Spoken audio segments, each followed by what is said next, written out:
So it's probably about 10 seconds and we'll be all up and live. Okay, we're good. You want to check our mics? We've already done it, but I'll. Oh, I'm sorry. Okay.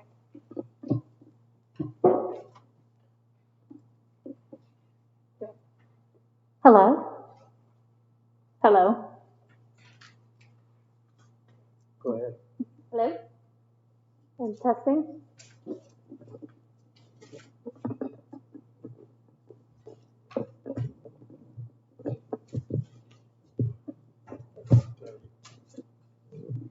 All right.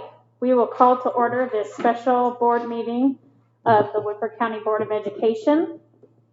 I believe all members are present. Ms. Richardson, are you able to hear us?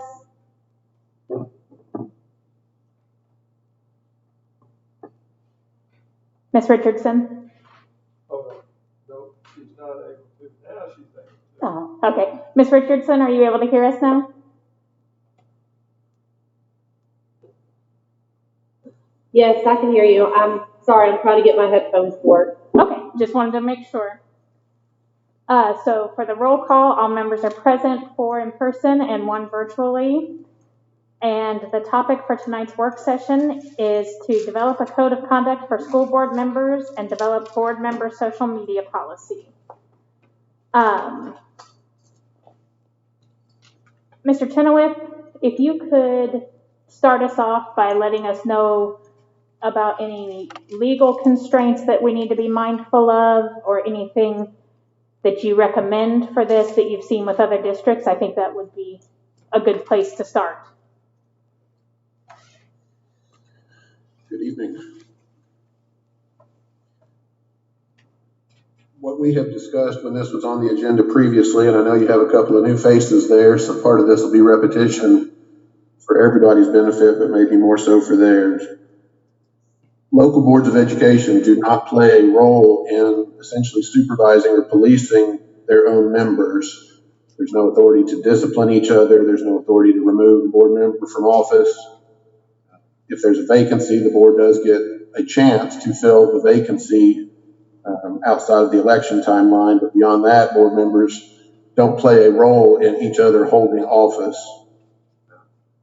There's not even a process for board members internally to essentially seek to have somebody declared that they violated their oath or, excuse me, or that they've otherwise become ineligible to stay in office.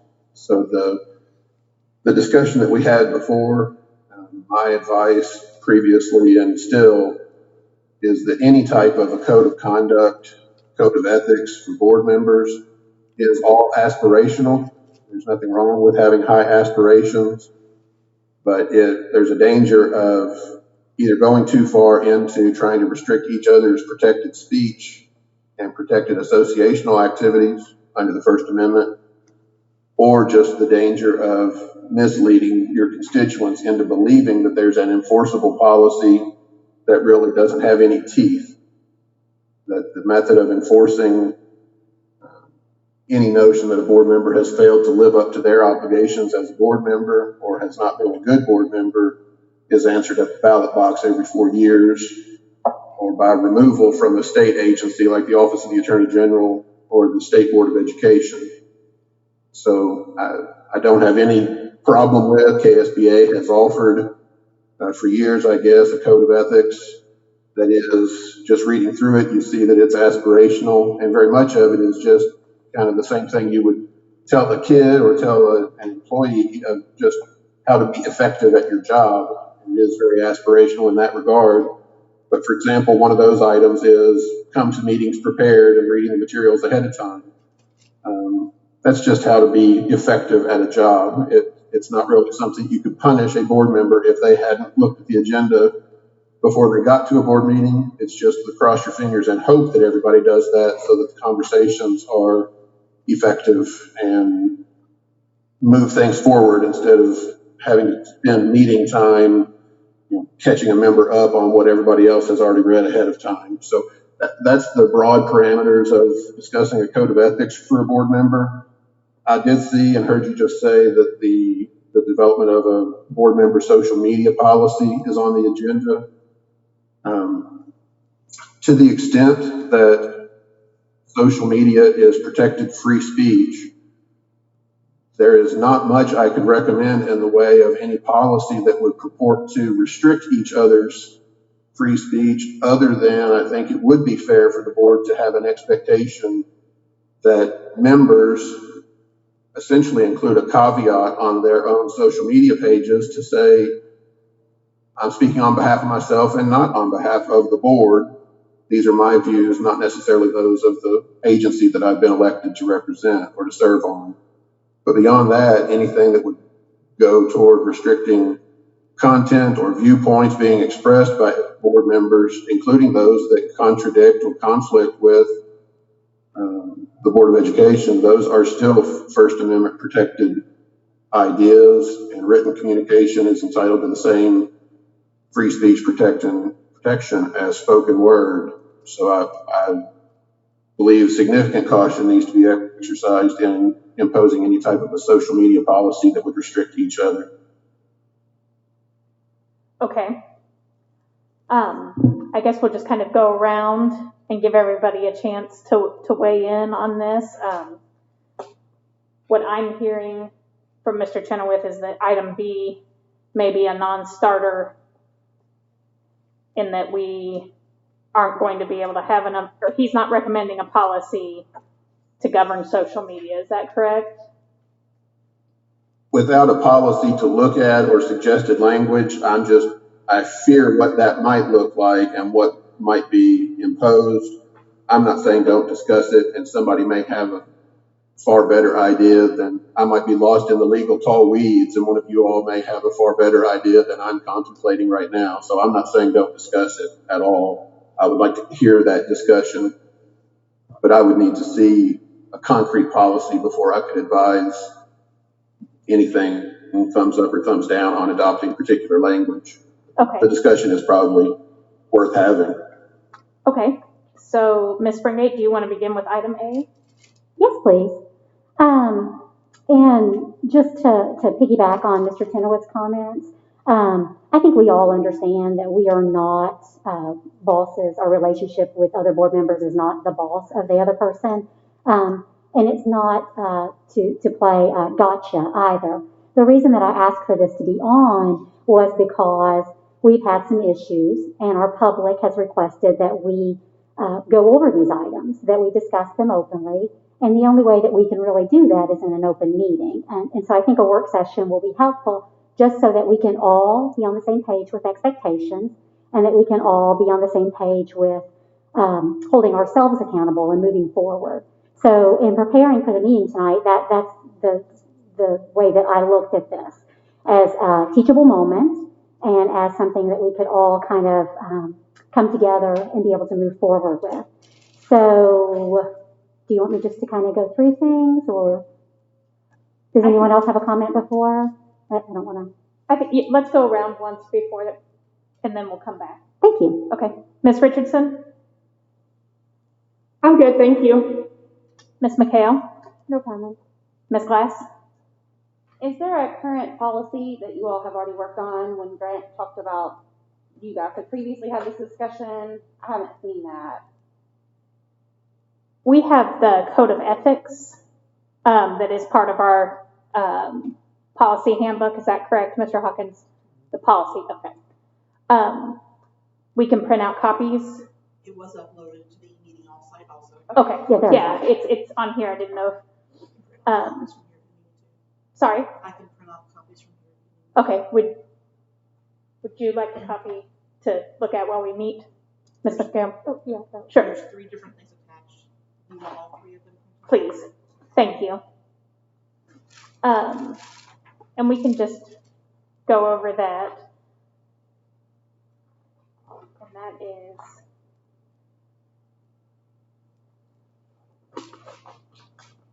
ours says, as members of Kentucky Board of Education and mindful of the pledges made in their oath of office, board members shall accept the duty to represent their community and their district students, parents, and staff, and to improve public education by putting students first.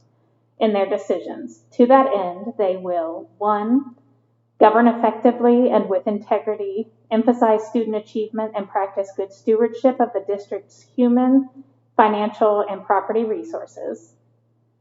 2, participate in all board meetings insofar as possible, having studied advanced materials and having given careful consideration to input from individuals and/or interested community groups, ready to base decisions on independent judgment.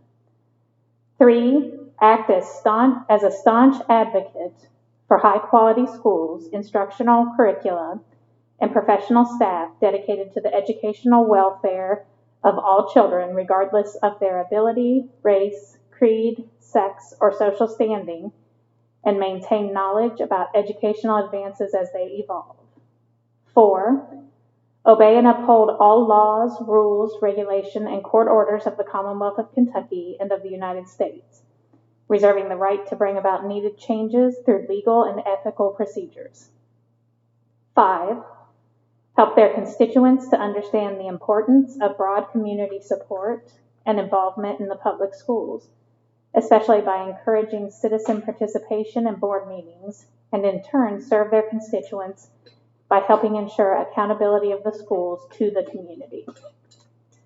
6, recognize their duty to listen as well as to lead, respect opinions which differ from their own, reflect that no one member acts or speaks for the board, and remember that final actions made by majority vote in official meetings should be supported by all members.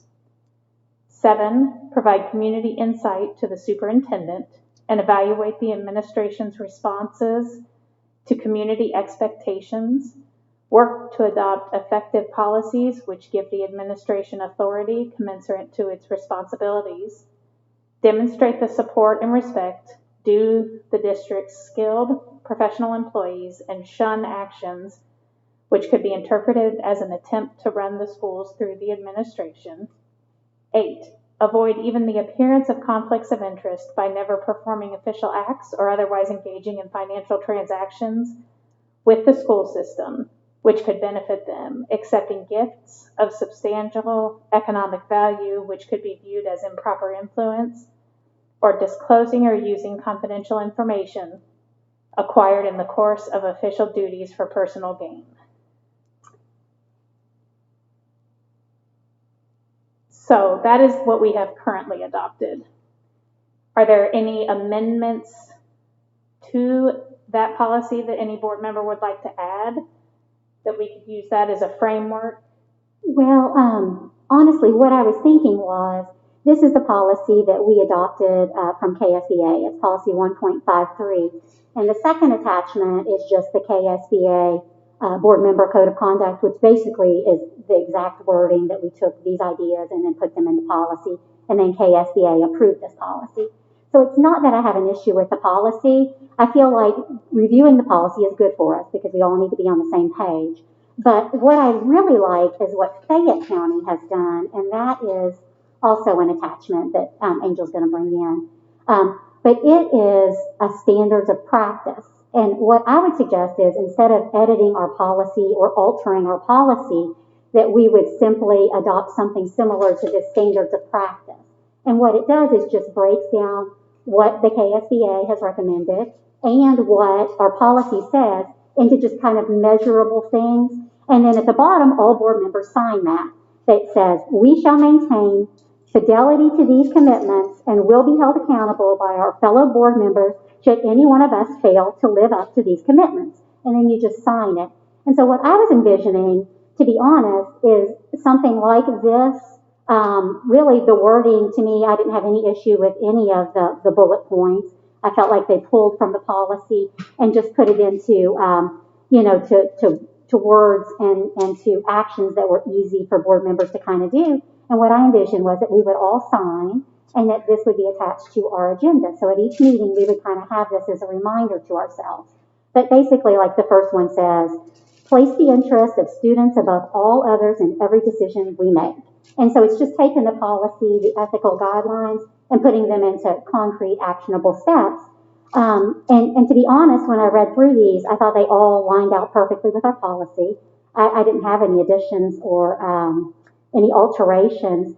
So what I would suggest is if we could all kind of glance through the standards of practice and consider just adopting something like this for our board.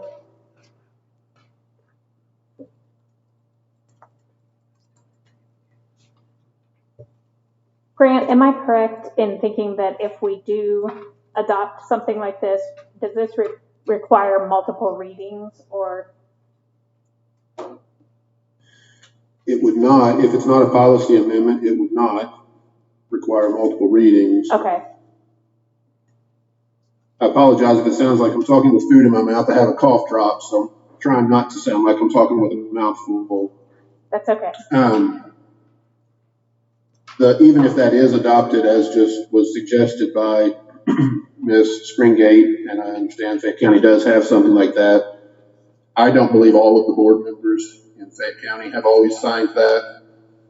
There are some who believe it is imposing, or I believe in the past, I don't even know the current status, but there are some who have voiced the belief that it essentially does set up an opportunity for other board members to wield it against them as a cudgel, and that they believe their duty to their own constituents would override any effort by their fellow board members to use these commitments against them if there was just an opinion that somebody had violated it, and there's no adjudicating body if one board member thinks another has not lived up to one of these standards. So it's good, it's aspirational. It would be great if everybody in lots of organizations could live up to some of these standards, but creating a second ethics code or standards of practice is, there's just not a legal enforcement mechanism. That statement above the signature lines of holding each other accountable, that really is just within a board meeting of the way it has sometimes been used, I believe, is to attempt to cut off debate or to try to silence a dissenting voice or a minority voice on voting matters, and I don't think it should ever be used as a weapon that way. So I think all of these bullet points, again, I think they're excellent things to discuss as to the hopes that the board has for each of its members. But even if the board by majority vote adopts this as a standard of practice, there is nothing that obligates all members to sign it. Well, and Grant, speaking as a minority member on some issues over the past few years, I certainly don't want to use the standards of practice and the code of ethics as something to hit other board members over the head with or to be hit over the head with. I don't mind if we even take that statement out or if we change it to hold ourselves accountable. I simply believe that we already have the policy of ethics. We already have the guidance, and to just break it down into measurable steps so that we can look at that before meetings, remind ourselves of these expectations, and be able to move forward is a positive thing, and I think that it's healthy. Well, I agree completely with that, Ms. Springate. I think all of this is an excellent discussion, and I think it is broadly helpful for the public to hear what your aspirational goals are so that they can see if they think that each of you is fulfilling the expected role as one member of a 5-person team. So I agree with you completely. I don't have anything at all to say against adopting these type or expressing that these are the hopes that you have for each other. I'm sorry. But I just, as you just said, Sherry, there have been several matters where you have been on the short end of a 4-1 vote. And in that way, I would not want people to be able to use this against a board member such as yourself, or where there have been some 3-2 votes, to just create an opportunity for this to become the topic of discussion rather than moving on with the substantive work. Well, I do appreciate that, and I think it's a tool that allows us to do that, to kind of acknowledge that these things have not happened in the past, some, and that this is what we are kind of agreeing to uphold our own policy and our ethical guidelines, and to have just the standards of practice, I think, is a good thing.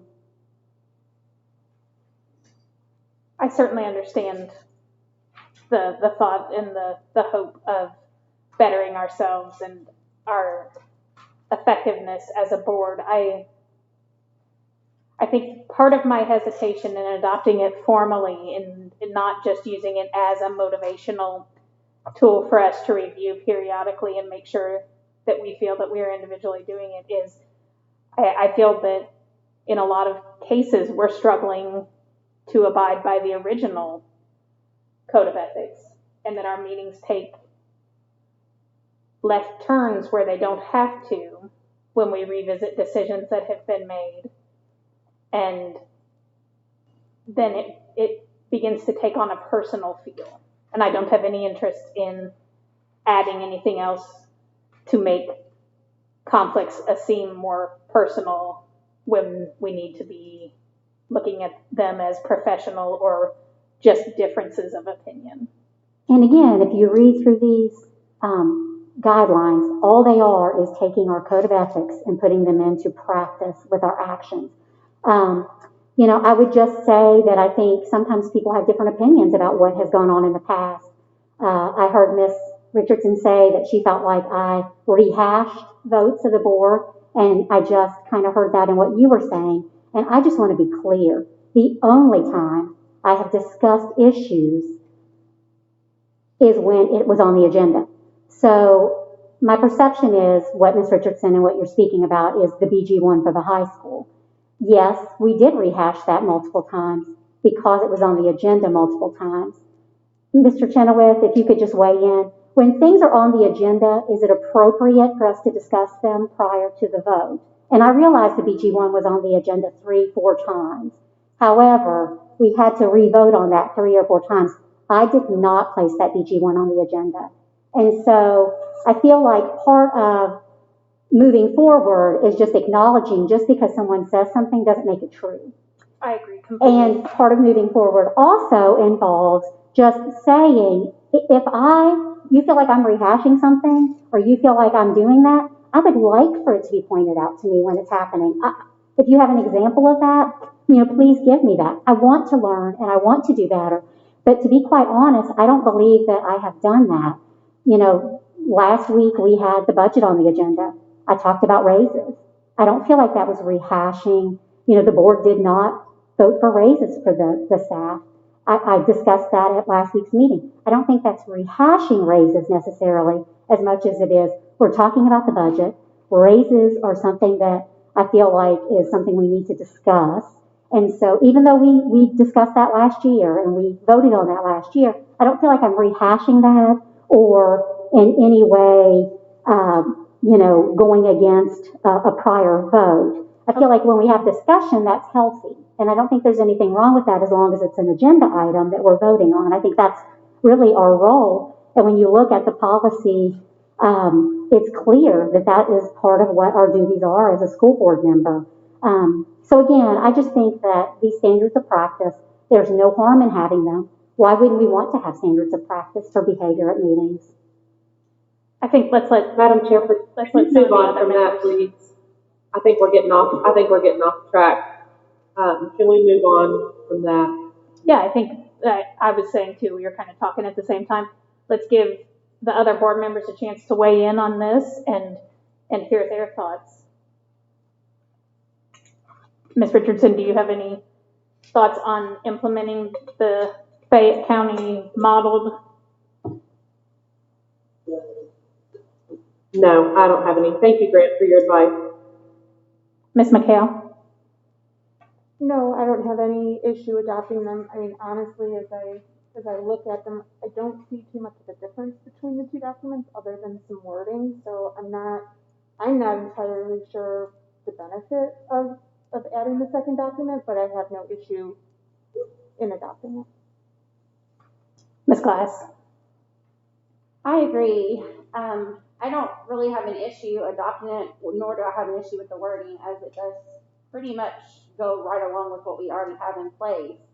I guess I just don't really see the need to do something that we pretty much already have in place, especially as Grant is saying, there's really no teeth to it. So, I mean, if I will go along with, the board's decision. I don't really have an opinion either way, but it does seem a little bit, just a duplicate of what we already have.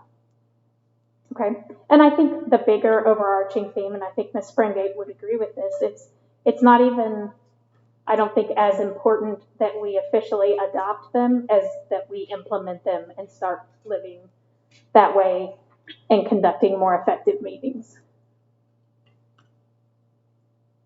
I absolutely agree. I think they're great standards, and it really breaks things down into behaviors, concrete behaviors, and I think it's important. I absolutely agree that it's important that we, move forward and that we do that in a productive way, and this just gives us guidance. So, it's a standard. It's not a policy. It's not a change. There's no further action needed other than, I would just move that we adopt the standards of practice and that they be attached to our agendas at each meeting so that we can review them.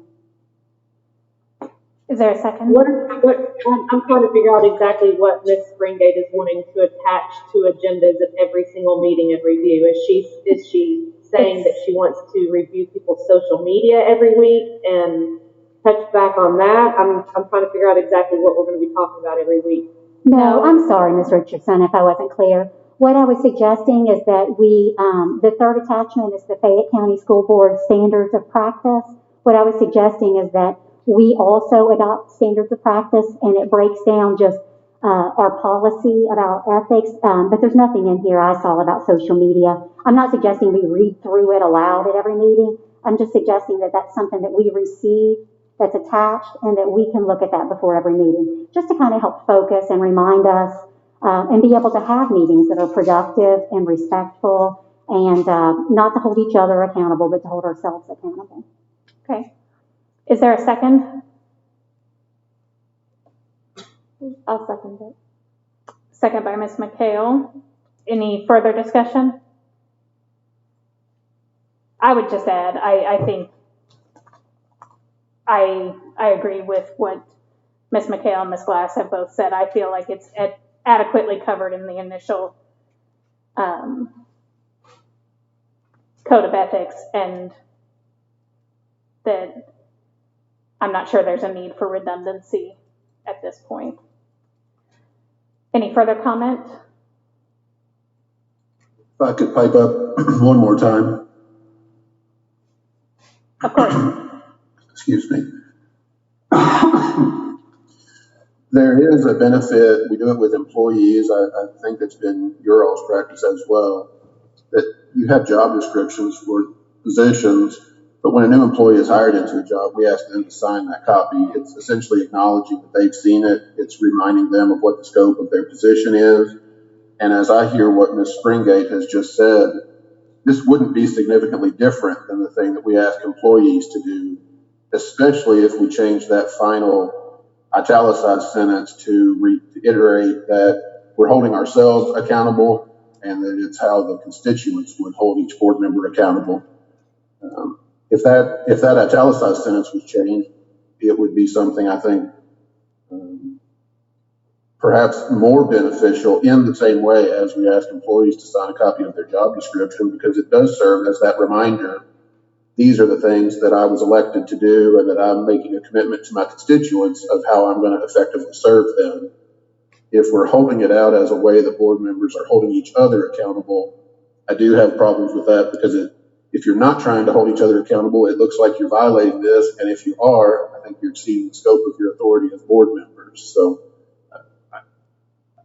it might be a beneficial practice, but there's nothing mandatory about it. And absolutely, I'm fine with changing that last sentence to say hold ourselves accountable, and then have us sign it. So that sounds... Okay, then we'll vote. Ms. Springate? Aye. Ms. Richardson? Nay. Ms. McHale? I'm going to say nay. Ms. Glass? Nay. The chair votes nay. All right. And I, again, would just echo that we all agree that the aspirations are of merit. It's just that we've already got the code of ethics that we feel is adequately definitive. Okay, so moving on to the board member social media policy. Is there any further discussion on that? We can go in reverse order this time, Ms. Glass. I don't really have anything to say. I mean, I would be perfectly fine with, as Grant was suggesting, if we agreed to make a, clarification at the end of the post that you're not speaking for the whole board, that these are your personal thoughts on your Facebook page. I don't personally have a problem doing that. But other than that, I don't really have anything to add. And let's clarify, Grant, were you envisioning something that is maybe like in your bio on Twitter or on Instagram saying that views expressed here are personal views and not Board of Education views, or were you thinking just that if the post or activity was school related, that it was noted there? I think it's beneficial for each of you as a elected official to make it clear to the public when you are speaking, when you think you're speaking on behalf of the agency that you serve versus when you're speaking only on behalf of yourself. So to me, that's almost just advice to be rendered to each elected official individually, is make it clear so that nobody can say that you have held yourself out as the spokesperson for the agency. And a disclaimer in a bio or wherever that says, the views expressed are my own.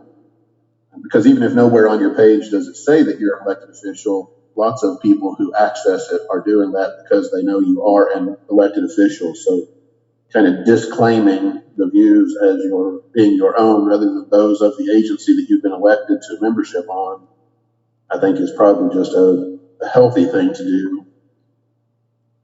I'd still like to continue hearing the conversation from others as to just thoughts on the scope of what a social media policy would look like if one were to be proposed or adopted. Okay, Ms. McHale? I mean, again, I think I would agree that we would need to somehow delineate if we're speaking for the school or not for the school, and obviously none of us should be speaking for the school in any of our social media posts. I can't say in a professional capacity I've ever signed any document or anything stating what I can and cannot put on social media. I think I've always just taken it from just a personal responsibility of what I say, even if I do or do not say I'm speaking for or not for the school, that it's going to reflect on me and people or associations that I am associated with. So I think it really all, again, comes back to personal responsibility. I don't think we can force that on anybody, and I don't know how a policy could force personal responsibility on somebody. So those are my thoughts. Okay, thank you. Ms. Richardson? I'm good, thank you. Ms. Springate? I mean, I think we should certainly follow the advice of our attorney. We do have a policy on ethics, and again, it doesn't have teeth. It's not something we can use to, punish or somehow should use to punish each other. So I think the social media policy would be something similar to that. So it would just have, just basic kinds of standards. We have a social media policy for our students. We have one for our staff. And so I have one at work. And so I would anticipate something similar to that. In preparing for the meeting tonight, I looked at a few things online. I don't know if everybody has their Chromebooks and can look up, but one site that I found was Highline School Board Social Media Policy. And it's just basically the policy they have at this school. And it just includes generic things, Mr. Chenoweth, like be cautious, be careful with what information you share, be aware that social media sites are not the place for private conversation, do not do not allow anger or other negative emotions to cause you to post information you'll be sorry for later, do not use abusive, profane, threatening, offensive language, do not conduct board business on social media sites, and comply with like laws, district policies, that sort of disclaimer at the end. So again, it's not. I'm sorry, can you say that again?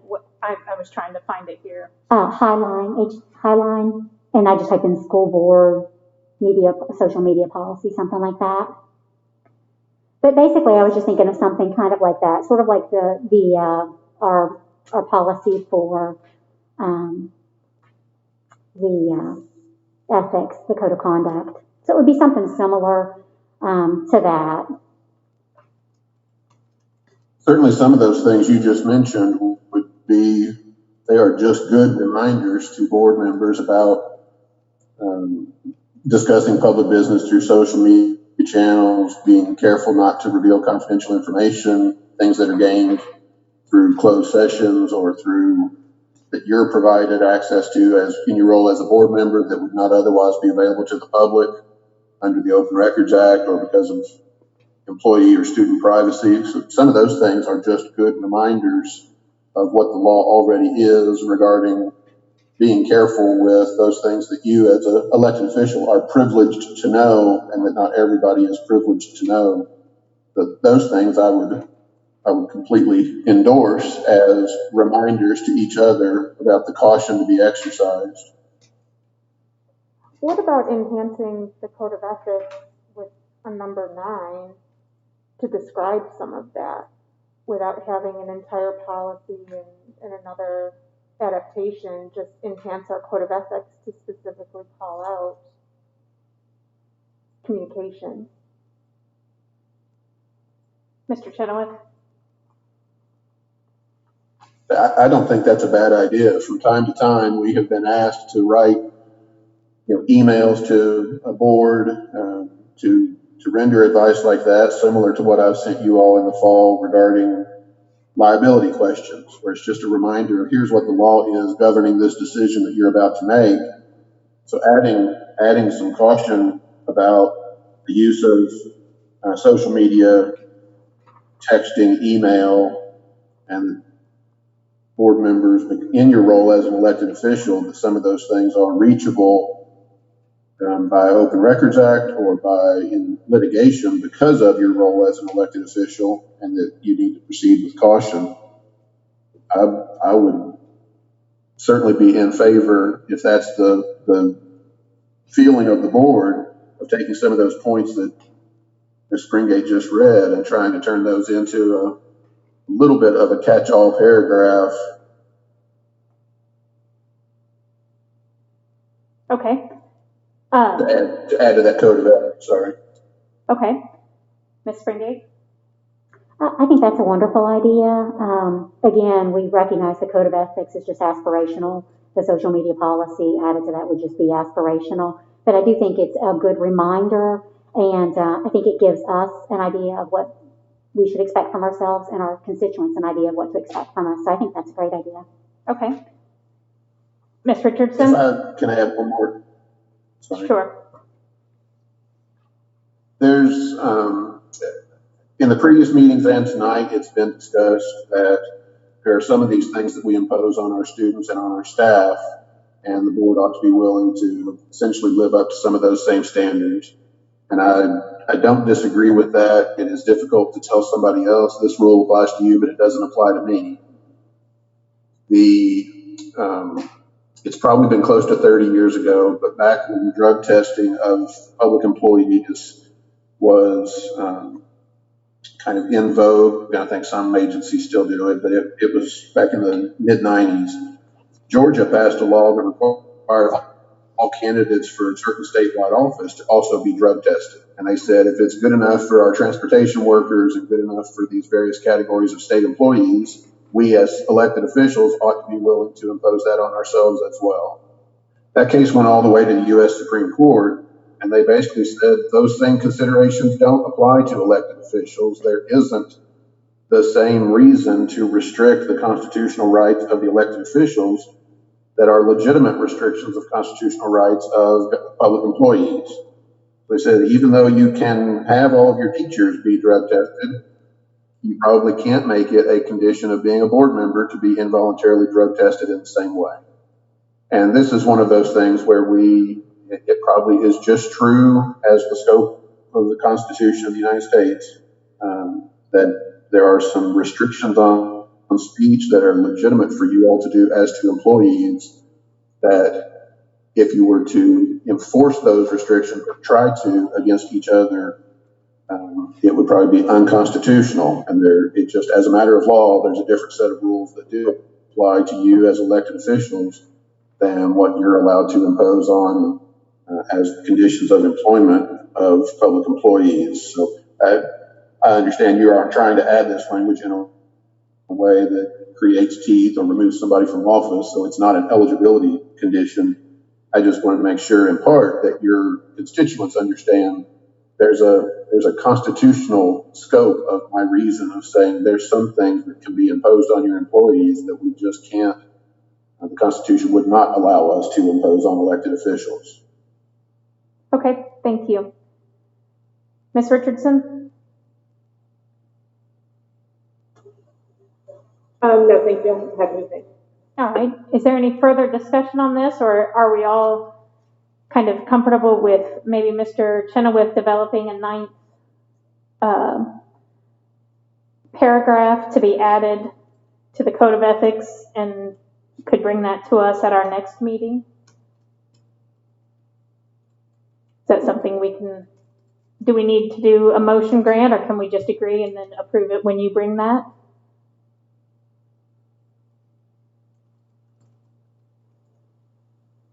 Ms. Bradley, Sorry, go ahead. Yes. Madam Chairperson, am I clear in thinking what I'm hearing is that item number 9 would be basically that board members cannot share information that would perhaps be private information between board members, employees, students? Is that correct? No, I think it would be more of that our social media accounts are not representative of the whole board, rather they are of us as individuals, and that we would try to not use those for any school board business. Okay, thank you. Would you guys agree with that being a accurate recap? I think, yeah, what Mr. Chenoweth was saying is that he would basically take some of the things that I read and encapsulate them into a kind of a catch-all number 9. Okay. And so it would have kind of those guidelines and then he would bring that to us. And if it's a policy, then what we would do is we would review it once and then have a second reading to approve. So we would have time to look at the wording and to decide if we wanted any changes or amendments. All right. And that's exactly what I was getting ready to say, is because you don't have anything in front of you that you're looking at tonight, right, I would prepare something for you all to give a first reading to and to discuss, and then there would be a final version for a second reading. So you got at least 2 more meetings before it became a policy. Okay. I think that's agreeable to everyone, and we will see that at the next meeting. That concludes our agenda for the work session. Is there a motion to adjourn? Madam Chair, I'd like to ask a question. Oh, I'm sorry. Go ahead. This meeting is separate from our meeting at 6 p.m. Am I under the correct assumption that all board members will be paid for 2 meetings tonight? Per day. One, Ms. Cooper is answering and saying it's just 1 payment per day. It will be 1 meeting tonight? Yes. 1 payment. It doesn't matter. You Okay. can have 3 Thank or 4 you. meetings and you'd still get paid once. It's per diem, which means per day. We have to Okay. add up the math. She's clarifying that it's per diem, which translates to per day. So even if we had 3 meetings, it would just be the 1 payment. Okay, thank you. You're welcome. Now, there's a motion to adjourn by Ms. Springate. Is there a second? Second. Second by Ms. Glass. All those in favor? Aye. Aye. Opposed? Meeting is adjourned.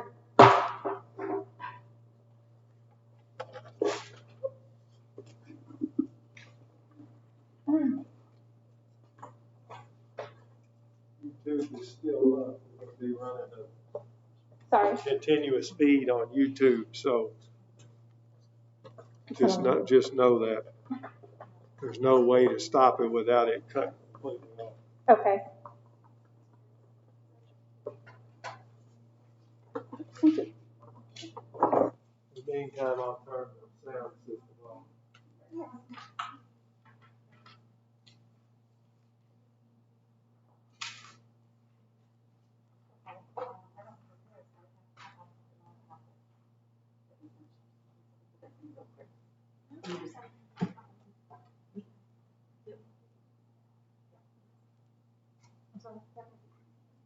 Well, I'll have to, 'cause I don't have them typed up and listed, unless I send it to you in the email. I just print the attachments that I sent you all, which is their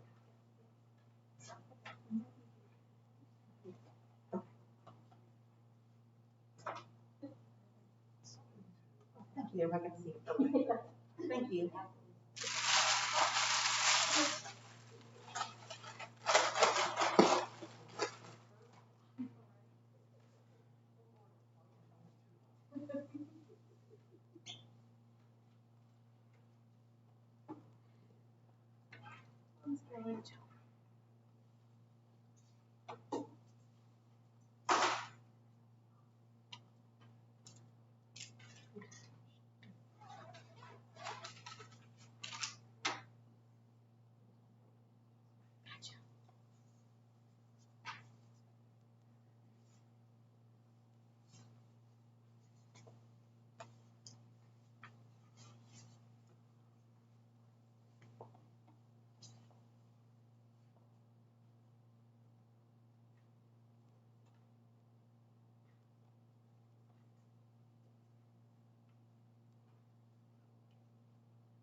Yeah. You send it to me, I'm gonna text her and Courtney to see if she can switch. I think you're tired, by the way. Yes, yeah, I was gonna say. I'm not surprised.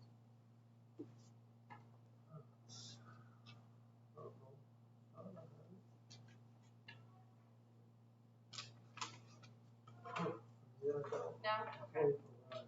Okay. We both need it. Yes. I thought I had it. Tracy, at one I'm time. gonna back tomorrow, so she has it.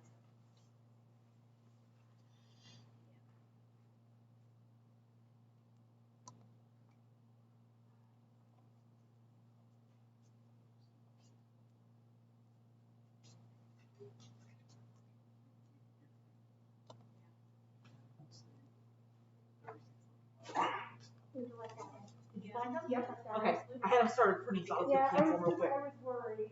Well, it's okay.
The stream is already on, so.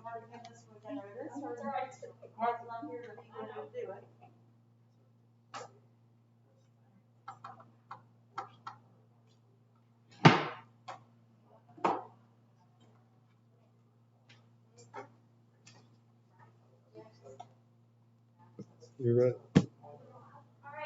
Oh, no, you're not. Yes. Okay, let's do a microphone test again. Ms. Springate? Test, Testing. Test. Test. Test. Thank you.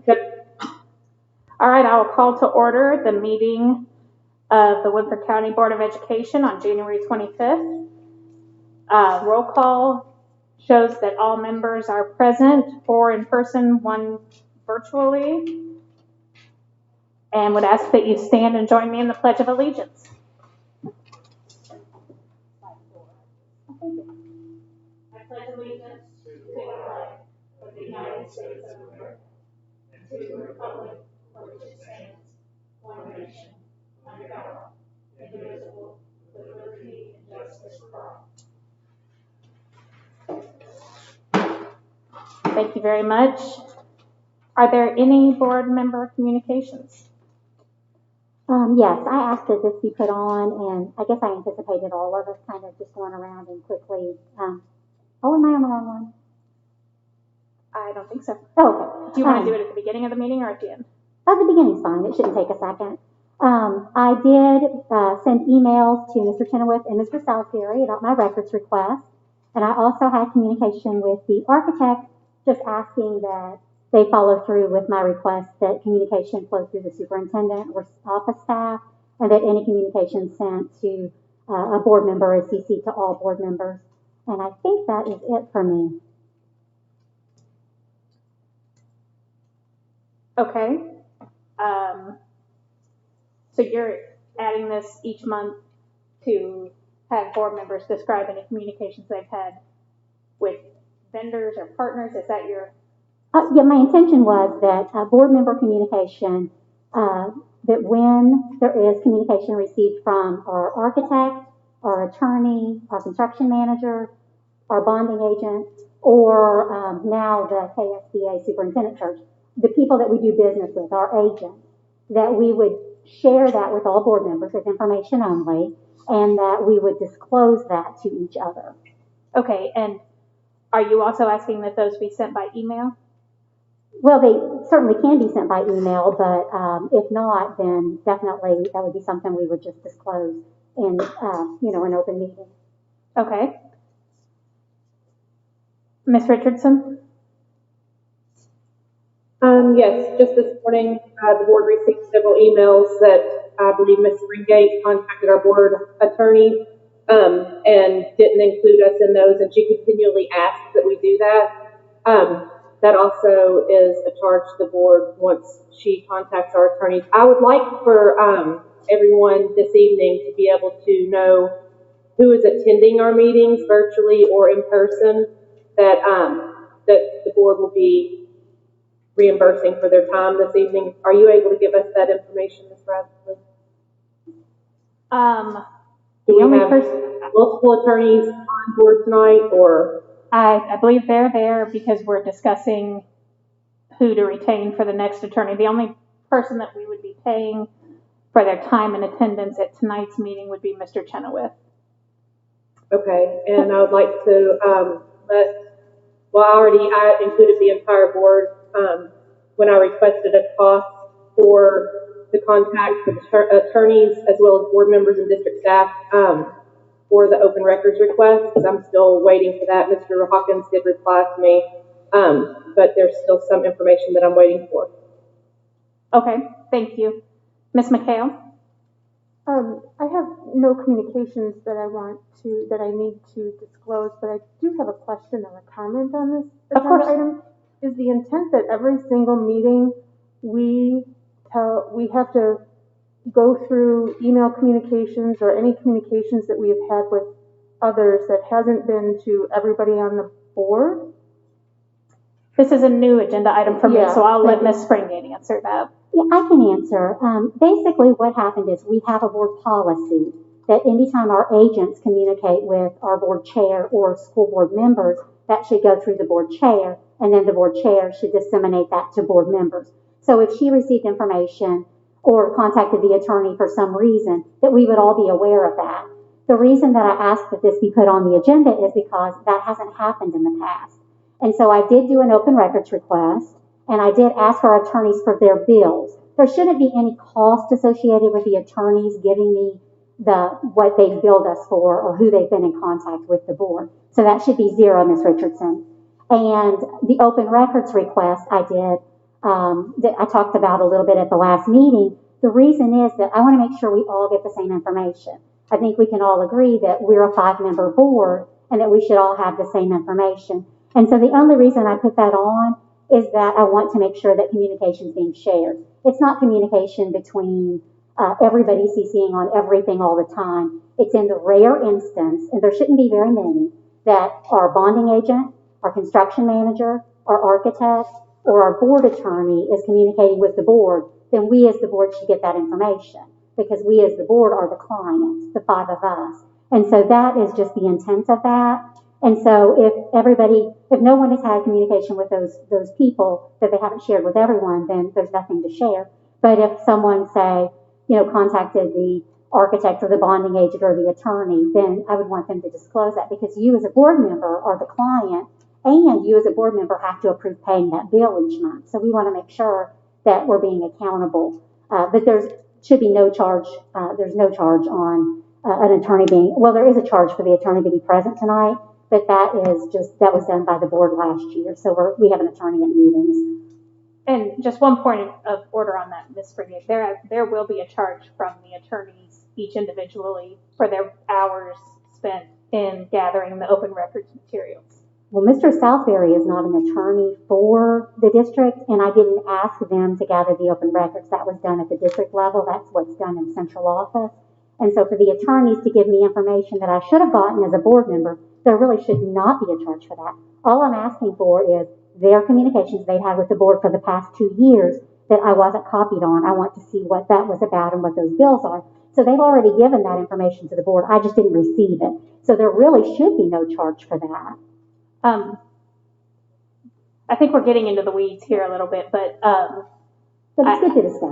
Yeah, absolutely. And I'm hesitant to put Mr. Chenoweth on the spot here. But I do think Madam Chair. Yes. Can you find can you get us a hard answer on that? No, I'm not asking for that immediately, but just at your pace, if you could get us a hard answer on that. I can, yes. And we can follow up on that. The only communications that I have had have been regarding Ms. Springgate's open records requests from the attorneys notifying me as the chair so that I could notify Mr. Hawkins in Mr. Salisbury's case, and then Mr. Chenoweth as well. Well, and I do want to say I really appreciate you ensuring that communication is shared with all board members. I just think that's a basic right that board members have to have the communication, and I do appreciate that. I think that that's gone very well this past week. Thank you. Sure. Madam Chair, also, are other board members able to obtain Ms. Springgate's open record requests, copies of those as well? Yes, I believe so. Okay, thank you. I did receive a copy of those. So yes, I would think anyone can. Okay, and I'd just like to point out that Mr. Hawkins did say that there is no charge to board members for the copies for the open records request, like there is for the public when they do an open records request, so there will be no cost for that for other board members to pay them. That's correct. Ms. Glass. No communication. Okay. Are there any proposed amendments to the agenda? Hearing none, we'll move on to the superintendent's remarks. Thank you, Ms. Bradley. Good evening, and thanks for tuning in to our January Board of Education meeting. This month marks the National Celebration of School Board Members. I'm grateful for our board members' service to our community.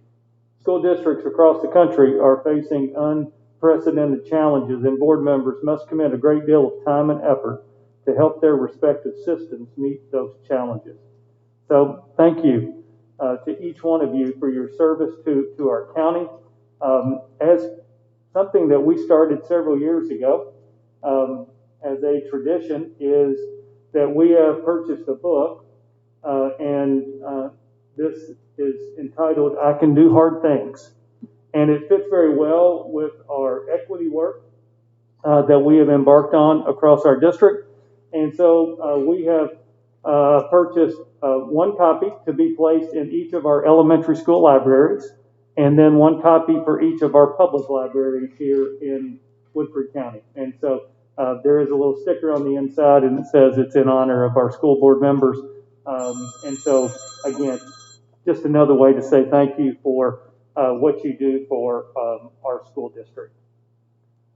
This week marks our second week of in-person instruction in the district, and I know our students and staff are glad to be back in our schools. As Mr. Asher stated last week, this is yet another pivot our staff had to make as we navigate this school year.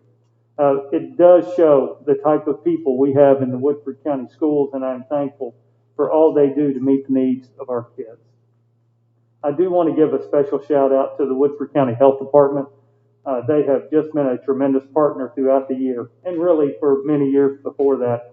And I just want to publicly say thank you to Cassie Fraser and her staff for everything that they've done for us throughout this year.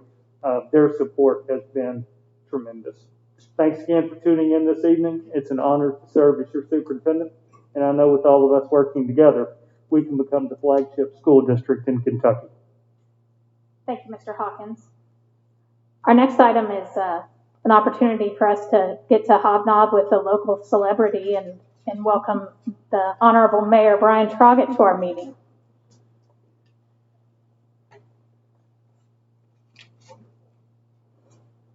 Thank you so very much. It is an honor to be here. I am not being paid to be here, but I'm going to call my agent first thing when I leave this place tonight to figure out why. It truly is an honor of mine to be here tonight and recognize you all, because the work you all do, it is not lost on a lot of us, I can tell you that. It's difficult to serve an elected office in good times. I can vouch, and Mr. Hawkins, your job equally difficult. I know it's killing you to not be able to cancel school because it snows in the morning, but it still may happen. But times are not easy now, obviously. You all are facing challenges that none of us would have imagined 2 years ago, and you all are doing it willingly, and you're not being compensated justly, in my opinion, and probably a lot of other opinions. Some people may disagree, but I appreciate everything you all do, and the importance of your job as the father of a 2-year-old son, knowing that you all are laying the groundwork and the foundation for his education, just means the world to me that good people are willing to step up and sacrifice and do that. So thank you informally. But formally, I have a proclamation that honors members of the Woodford Board of Education during School Board Recognition Month. Whereas our community values a quality education as a vital step along the pathway to success for our children, and whereas Danny Bradley, Amanda Glass, Angela McHale, Allison Richardson, and Sherry Springate contribute greatly to this community through their service on the Woodford Board of Education, and whereas these decision makers are responsible for maintaining strong, effective budgetary oversight, high standards for employment, and a safe, well-managed set of school facilities, and whereas these board members are serving our community with integrity, honor, and a commitment to our children's futures, and whereas January 2021 marks Kentucky's observation of their contributions through School Board Recognition Month, therefore I, as Mayor of Versailles, Kentucky, do hereby proclaim the month of January 2021 throughout this community as School Board Recognition Month, and urge all citizens to honor Danny Bradley, Amanda Glass, Angela McHale, Allison Richardson, and Sherry Springate for their service. So thank you all so very much for your service, every one of you. Thank you. And Mr. Troggett, we enjoy laughing with you, but are always grateful for the community partner that you are and your involvement in our schools and that of the City Council. It's very nice to have such good community ties. It is our pleasure. I cannot wait to get back into the classrooms. It's going to be a lot of fun. So hopefully soon. Very good. Thank you. Thanks so much. Have a good night. You too. All right, moving on to the next item, the treasurer's report, which we received last week from Mr. Martello. Is the motion to approve their treasurer's report? So moved. So moved. There's a motion by Ms. Springate and a second by Ms. Richardson. All those in favor say aye. Aye. Opposed, same sign. The motion carries 5-0. Ms. Cooper is shaking me off and saying there is no public comment for tonight. So we'll move on to the consent agenda. For our new members, this is an opportunity each month that if there's one item or two items that you would like to remove from the consent agenda and discuss or vote on individually, you're always welcome to do that.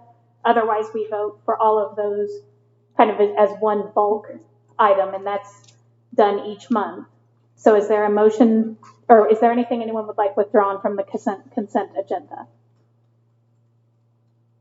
Hearing none, is there a motion to approve the consent agenda? So moved. There's a motion by Ms. Springate. Is there a second? Second. Second by Ms. Glass. All those in favor say aye. Aye. Opposed, same sign. The motion carries 5-0. Moving on to the regular agenda, Mr. Hawkins, would you like to take us through that? Sure. Item A is we would ask for you to accept the notification of personnel matters. So moved. Is there a second? Second.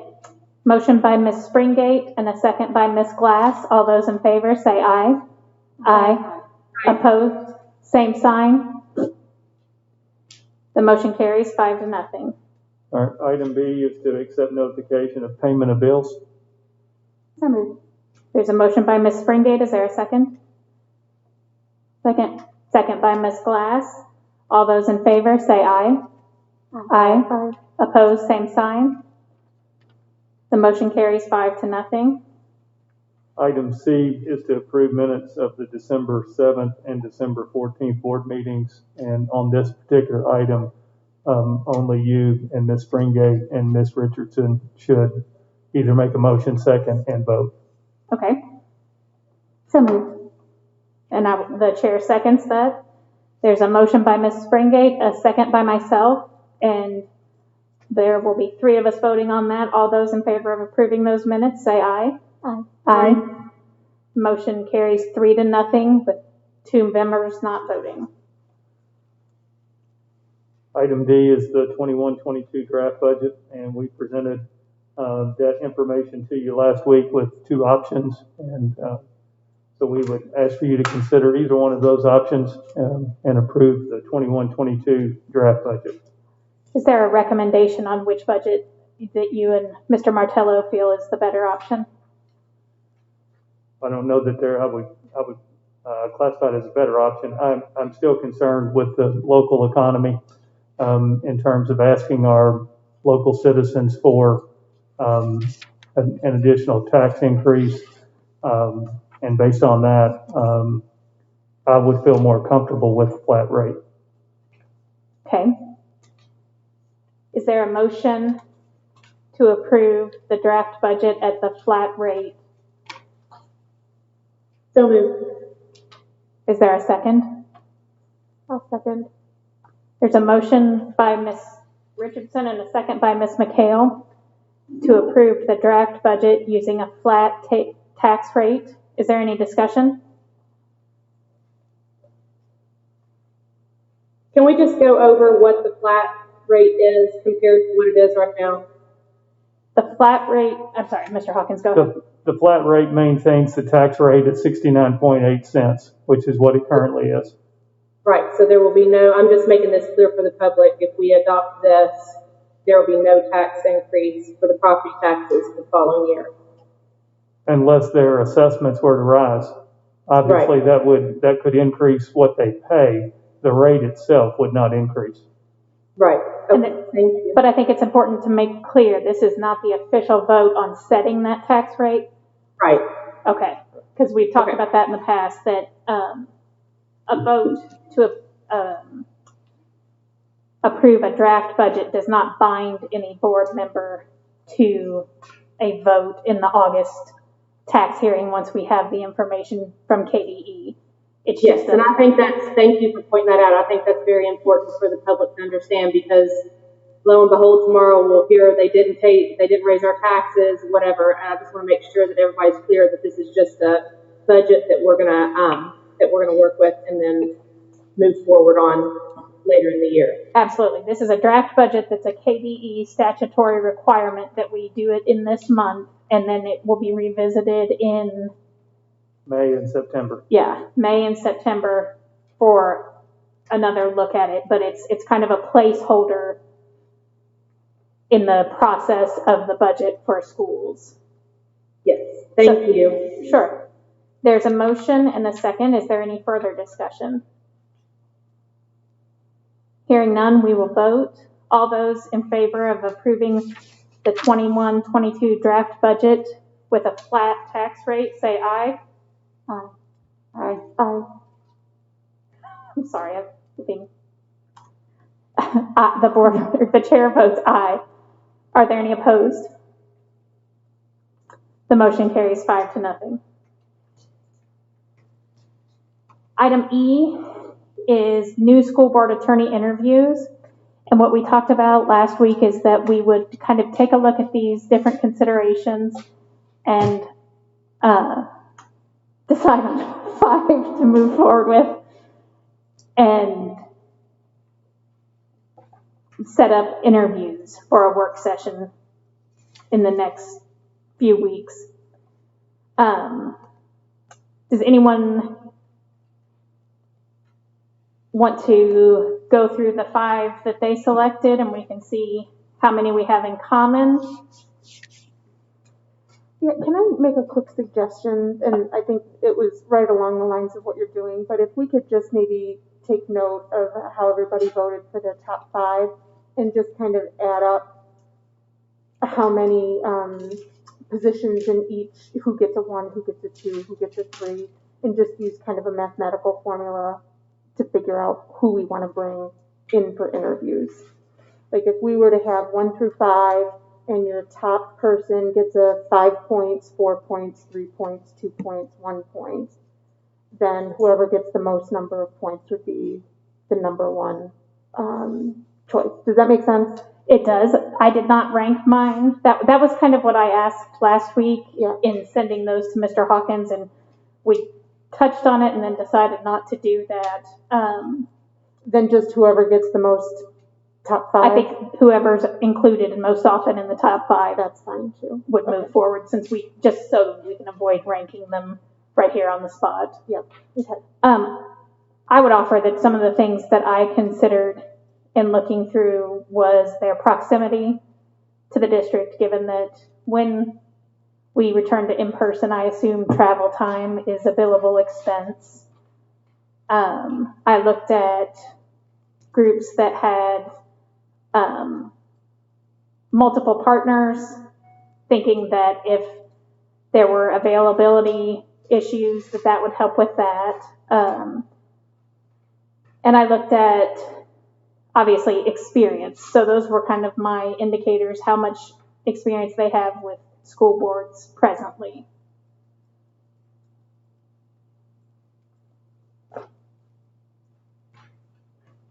So I would share that my 5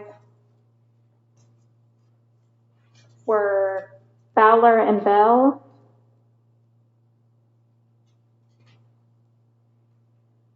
Mr. Hawkins, do you want to keep the tally on this? Do you mind? Middleton Rootlinger,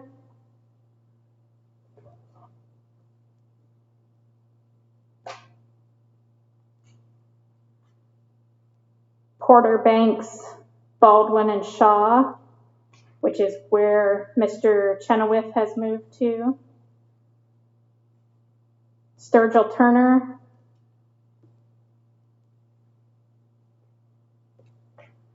and Freeman, Mathis, and Gary.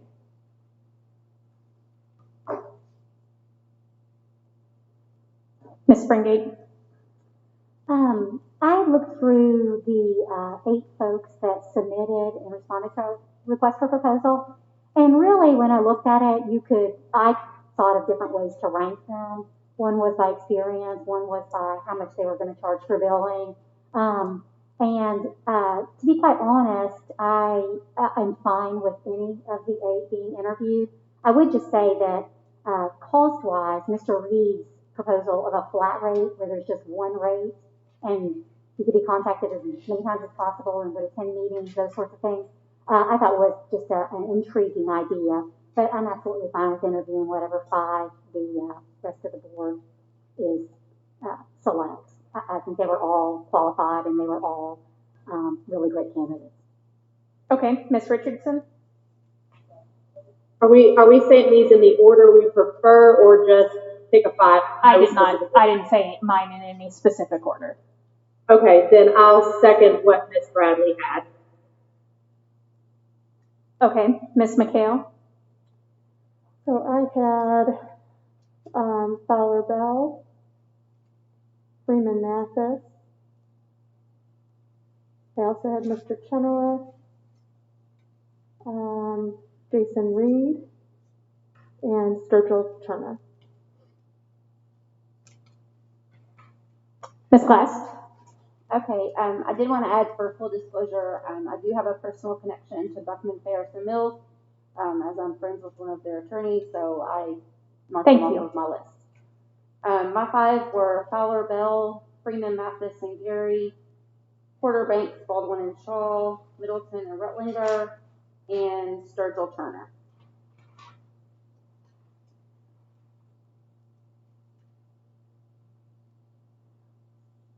Where does that leave us? It's the 5 basically you listed. Okay, and then the one other that was mentioned was Jason Reed. And I think Ms. McHale had him and Ms. Springate. Is that correct? She said it was intriguing, so I didn't know if that was included as a vote or not. But all right. Then we can move on with setting a work session for those 5. If you don't mind, I'd like to share our thoughts. Oh, I'm sorry. Of course. We probably work more closely. Absolutely. Thank you. And our comfort level really fell down to 2, and that was Mr. Chenoweth's firm and Middleton Rutlinger, because we have worked with them, both firms, and certainly feel very comfortable with either one of those. Just not having worked very closely with any of the others, and knowing that, and when I say we, I had Garrett and Tracy Francis, because those 2 work more closely with the attorneys than probably anybody else other than me. Of course. And so that was our comfort level, were those 2. Well, good. I'm glad that we all have both of those on the list. All right. Do we want to set a date for interviews? And Mr. Hawkins, let's go with your availability on that first, as well as that of Mr. Wells and Miss Tracy.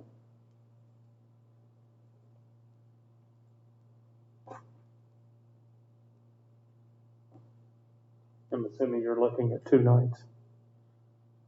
Did we do 2 nights on the last set of interviews? Is that how we did it, or did we do 5 in one night and made it a long night? We can do either one. Are you looking at next week? Sure. So I'm thinking if we do 30-minute interview, do you think that's adequate?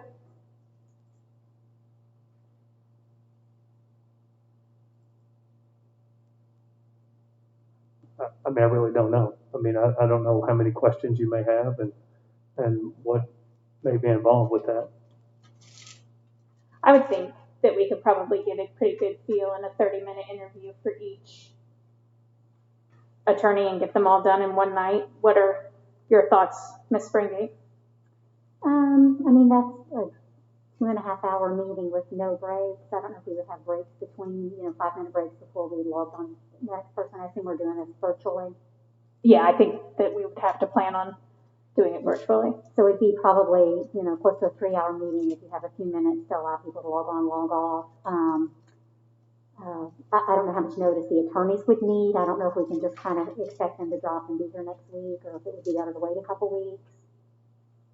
Yeah, I don't know. I mean, we can certainly, we can maybe pick a couple dates and find out when they would,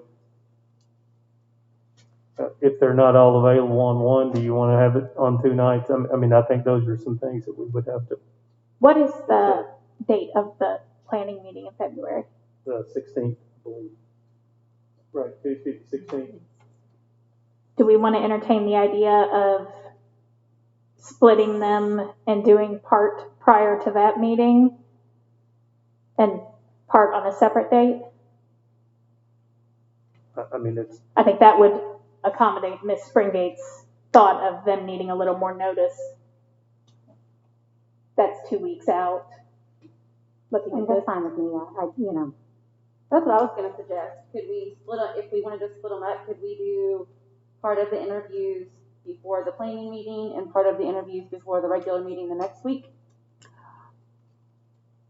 Do we want to do that, or do we want to do part of the interviews before the planning meeting, part of the interviews the next day, so that we vote at our regular meeting on a selection? That's a good idea. That would be fine. so we'll try to set them up for the 15th and the 16th. Yeah.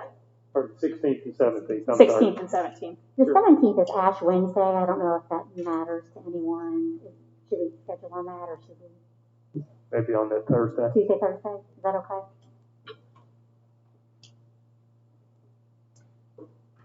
So that would mean the 16th was, you're saying like 5 o'clock?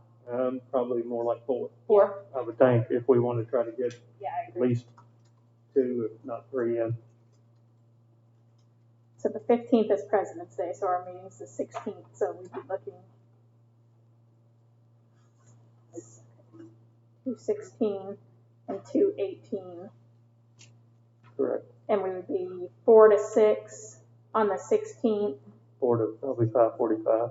Okay. Give yourself a little bit of time between meetings. Okay.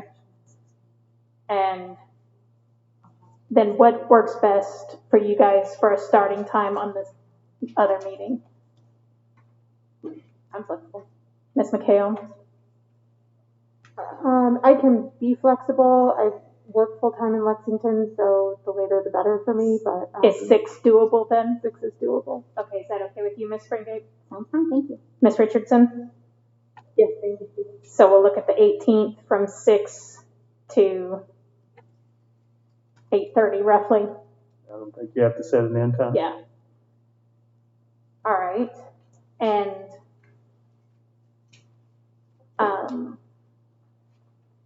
I agree with Ms. Springate's thought that we need to ask the same questions at each interview. That gives us a good indicator for our selections. Do we each want to submit 2 questions to Mr. Hawkins by email? And he can compile those, and we can just have them ready to fill out as we go through the interviews. I think that's fair. Is that okay with you, Ms. Springate? I mean, that works for me. I don't know, when do we have to have this submitted? I would say if you get them in by, I mean, we've got a little bit of time. By the end of next week, I would think would be fine, and we can put them all together and send them out. Thank you.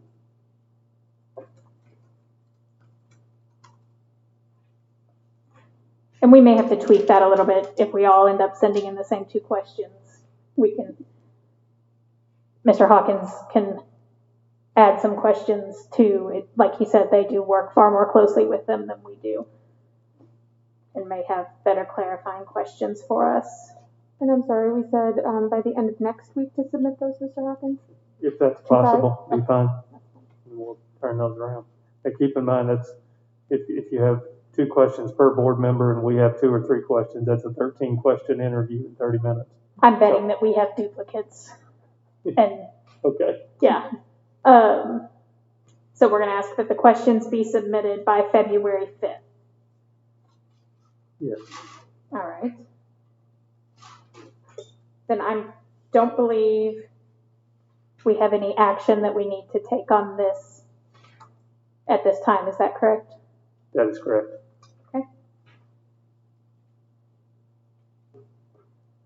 And everyone has had time to get their notes complete on that.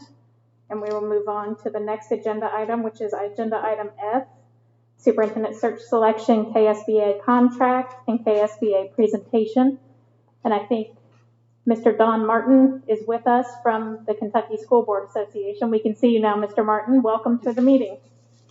Well, thank you very much. It's an honor to be invited to the Woodford County Board of Education meeting. My name is Don Martin.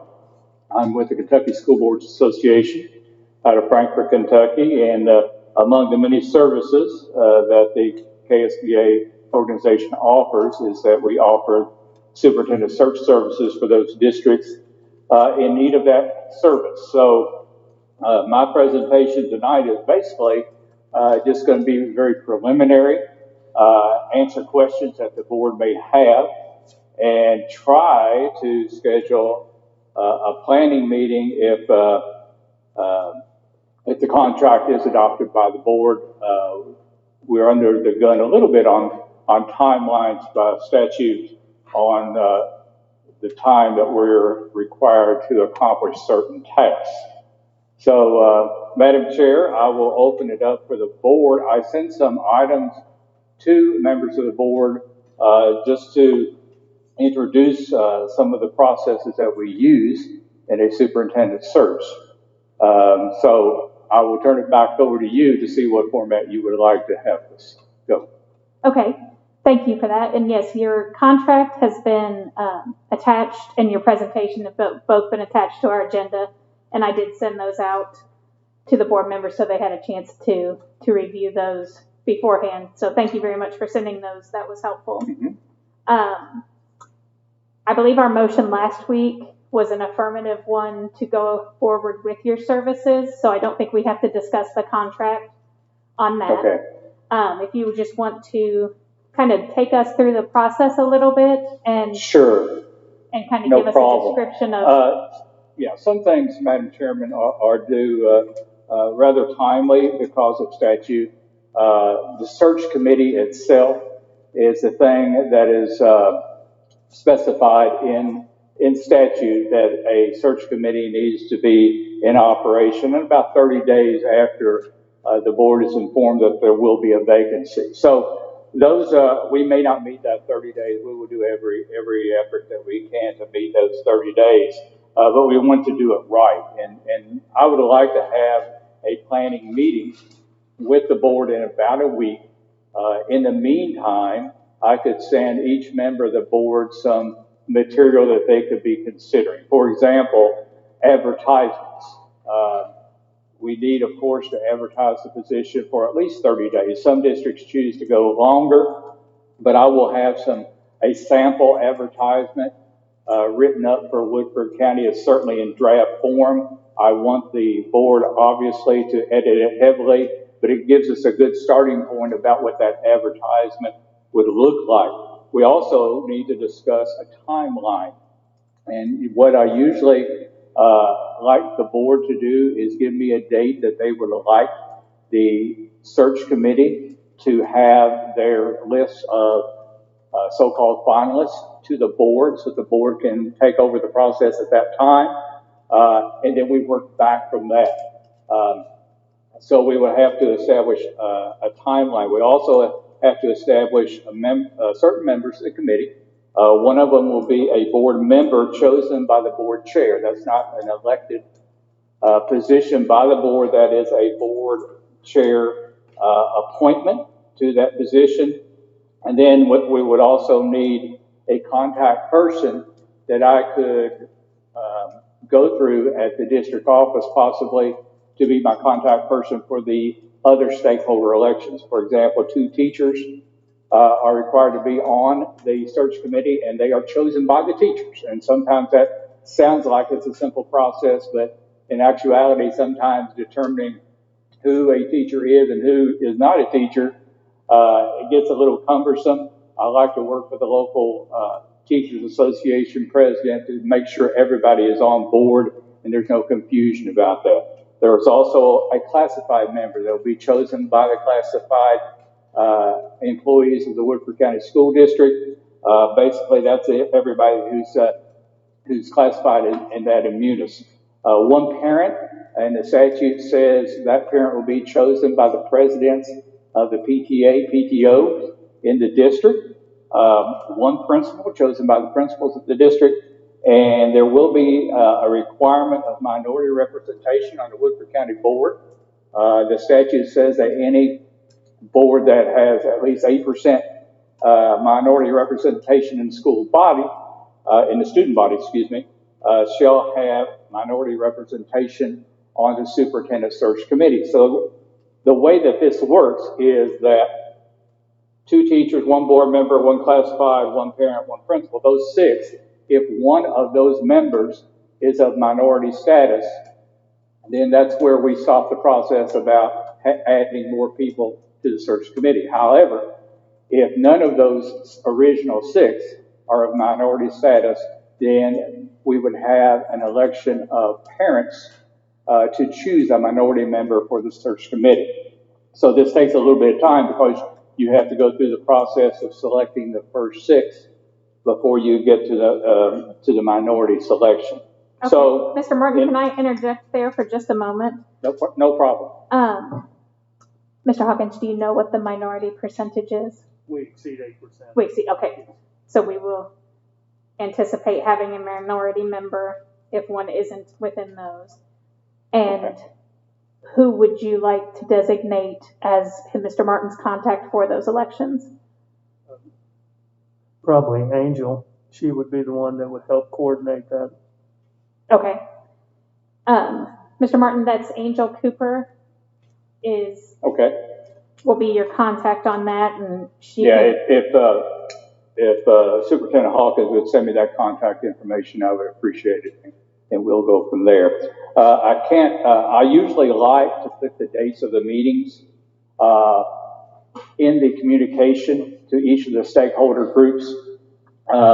We can start that process prior to that, but I like to have the board planning meeting behind me before I put that communication out to the stakeholder groups, because there's 5 evenings that they are going to be committing to, and we really need each one of the committees to be present at that meeting. So, Madam Chairman, if we could arrive at possibly a planning meeting where we could nail down the advertisement, the scope of the search, whether we just want to have the search on the KSBA site and obviously the KDE site, and emails from me going out to all the superintendent offices, or do we want to advertise in a publication like topschooljobs.com, which is an arm of Education Week, or the American Association of School Superintendents, or NSBA. We need to have that discussion.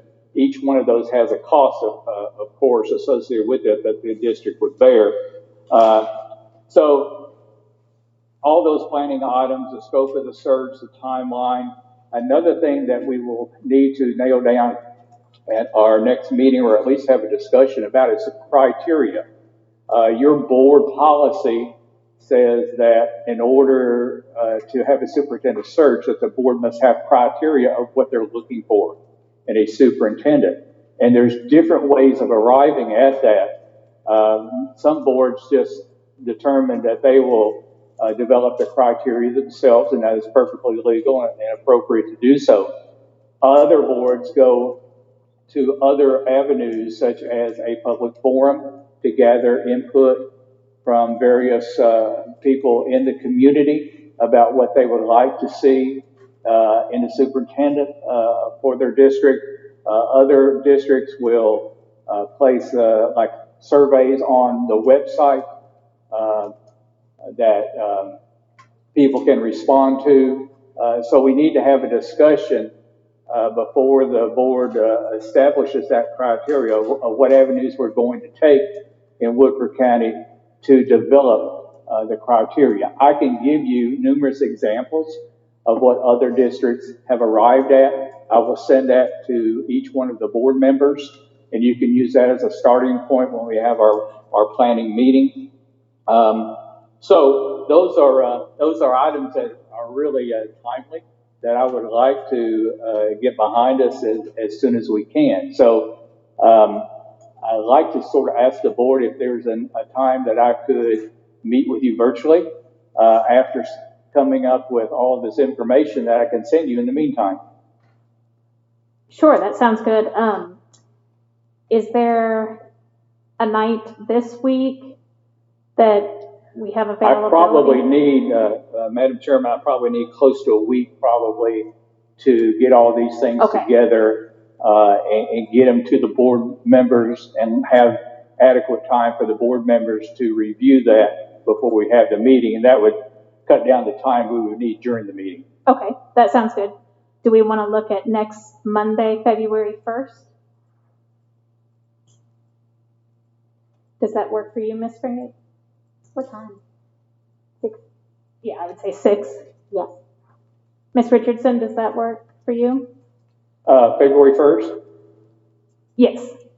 Yes, that would work. And any time is fine with me. We could do it early or late or whatever. I think we'll probably shoot for 6 o'clock to allow our working members to have time to get here from Lexington. Mr. Hawkins, does that date work for you? That would be good. That will be an open meeting. The goal that I will have with the district is that, number one, I will keep everything legal. So we won't be going into any closed sessions unless those have been guaranteed by the statutes. I will be impartial during this entire search. And I'll keep the entire process as confidential as possible. I am going to ask members of the board, as well as the search committee, to maintain strict confidentiality throughout this entire process. When we post a position, hopefully we'll arrive at a date next Monday night that we can post that position. Hopefully it'll be the next day or so after that. And we will leave it up for 30 or 45 days or something of that nature. Applications will be coming in. They will be coming in to a secure mailbox at KSBA. No one in the district will be privy to those applications. We think that is the best way to go about that, because everybody in the district is going to be pressured for information on that. You know, knowledge is power, and people are going to be pressuring different members of the board as well as different members of the committee for information. We need to make sure, and the superintendent search committee members will be signing a confidentiality agreement with me that says if they violate their confidentiality, they are it's grounds for removal from the committee. So that process of applications will remain confidential throughout that entire posting period. At the end of the posting period, I will schedule a joint meeting of the search committee and the board. We will be about 10 people in that room, and if we'll have introductions in case not everyone knows everyone that's going to be on the committee, and I will be releasing demographic information of the candidates, not names, obviously. Those will remain confidential, but we'll release demographic information such as how many applications we have for the position, how many of them are men, how many of them are women, how many are from Kentucky, how many are from out of state, the positions that they currently hold, how many superintendents, how many principals, district office staff, things of that nature. I will release that information to the board and to the media at that time. That will be an open session. At that point, I will turn it over to the board, and the board will address the superintendent search committee about their expectations for the search. And that's when the board will reveal the criteria that they have established for the position of Woodford County Superintendent. They also will give guidelines to the committee about how many finalists that they would like to see from the committee. Usually that's in the neighborhood of 5 to 7. Most district boards think that's a pretty good number of finalists reporting back. So at the end of that process of what they will be undertaking, hopefully they will come up with candidates that will equal that number. At that point, at the first joint meeting, we will dismiss the board and have our first meeting of the superintendent search committee. At that point, the committee will get the password link. The box application link, which is what KSBA uses, and the password to all the information of all the candidates. Each one of the candidates applying for this position will furnish 5 folders of information, digital folders. At that point, the superintendent search committee, the 6 or 7 people that will be on that committee, will have access to all that information.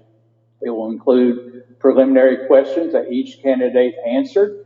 There are 8 questions that each candidate will answer of relevant items to Kentucky schools. There will also be all the usual background information, resumes, letters of recommendation, and all of that. At that first meeting, we will also start discussing questions that the committee would like to ask the candidates that they would like to speak with. That will be finalized at meeting 2. Those questions will be discussed during the week and then finalized at meeting 2. By the end of meeting 2, our committee will decide which candidates they would like to speak with by taking your criteria and applying it to all of the candidates that applied for the position. And then they will come up with a list of maybe 8 to 10 people that they would like to speak with. And by the end of that second meeting, hopefully they will have the questions finalized and some scoring rubrics that they will use in discussion with those candidates. We then schedule either Google Meets, Zoom, Skype, whatever, video interviews with those applicants that the search committee would like to speak with. That usually takes 2 nights. We try to do 4 in an evening, try to take 2 evenings. That's the way it usually works out. And we'll interview 8 to 10 people. It may take 3 nights to do the interviews. At that point, the committee will dismiss and then come back for one more meeting to discuss what they determined that they found out in those interviews, how they scored the responses of each one of those candidates that they chose to speak with. And by the end of that evening, they will decide the candidates that they would like to send to the board. At that point, we will schedule a second joint meeting between the Board of Education and the search committee. We will go into executive session at that point because we're going to be discussing people. So that will be a closed session at that point. And members of the search committee will present the finalists that they would like the board to consider with all the background information that they found out during the interview process, reference checks, things of that nature. At that point, the superintendent search committee is adjourned, and the whole ball is in the court of the school board at that time. The school board can interview any of the members recommended by the search committee, all the candidates recommended by the committee, or none of them.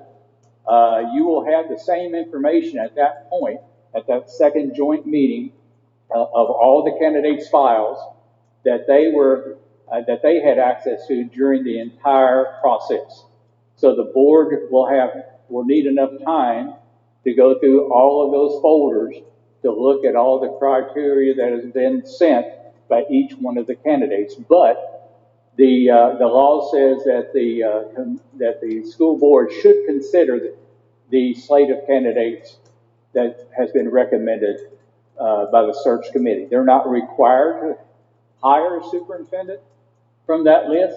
The overwhelming majority of boards do that. In fact, of the 20-some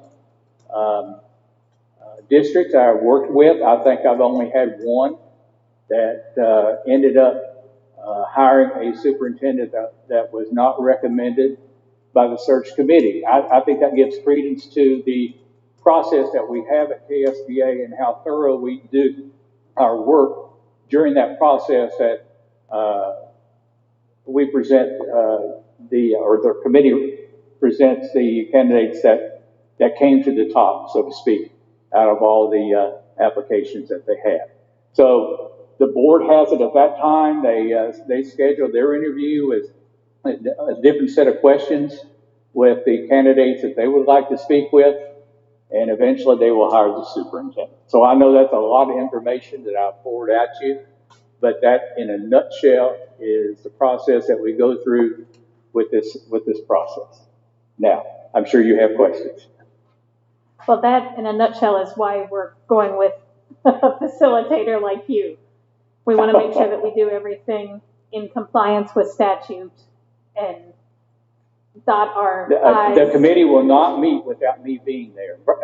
At least, this is a different time. We do a lot of things virtually now, but every meeting of the committee will either be in person or virtually, but I will be there every step of the way. If they start getting a little sideways about items such as, we need a new football coach or a basketball coach or something like that, I will bring them back to center and say, remember, we need to concentrate on the criteria established by the board and our consideration of the candidates. So it'll be my job to keep them focused.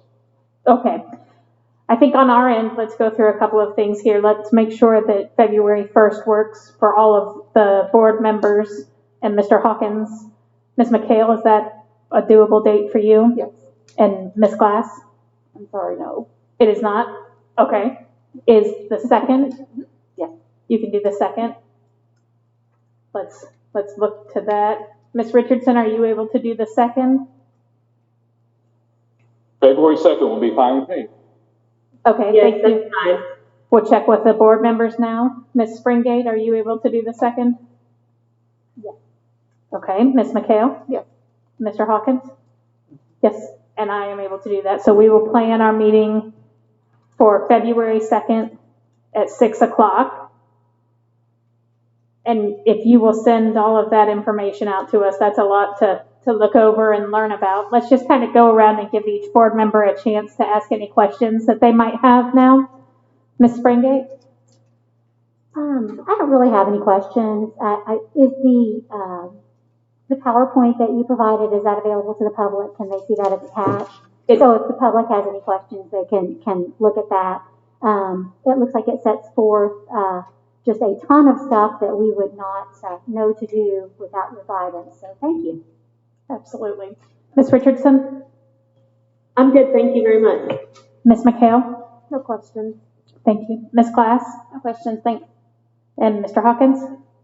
Pretty familiar with the process. Thank you. All right.